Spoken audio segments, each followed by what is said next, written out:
Right, hello. This is a video which people are going to love me or hate me for.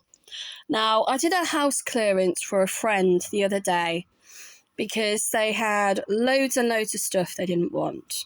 And one of the things that was amongst the information and books and everything that they had was a selection of children's encyclopedias.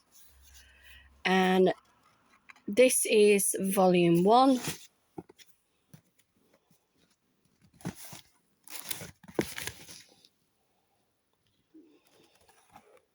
Volume 2.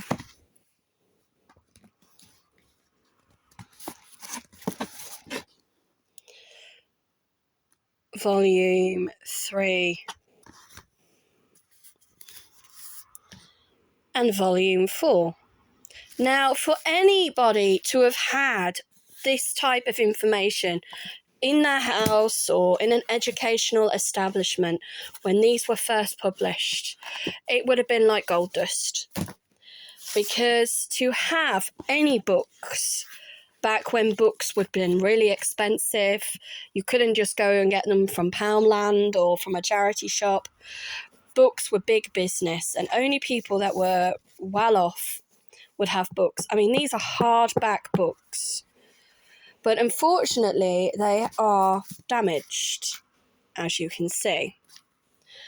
And what most people's attitude today would be, well, why do I need 4 volumes of an encyclopedia when everything I need is online? And so what I am going to do with these books is reduce, reuse, and recycle them.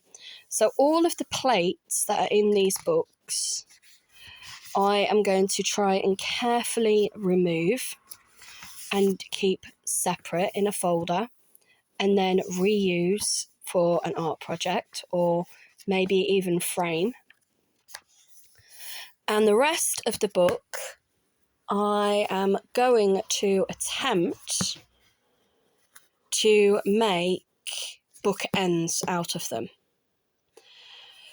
So it is a shame that all of these books, unfortunately, have sustained so much damage. And back when they were originally printed, I mean, look at that. I mean, that is just absolutely beautiful. The fact that they, are red on top. Let me just check this one. Yep. So they are not gold leafed edged. But again, even stuff like that would have been worth its weight in gold back then. And even in one of the James Bond movies, when she said, I didn't go to school. And he said, well, how did you learn? And she said, we had an encyclopedia.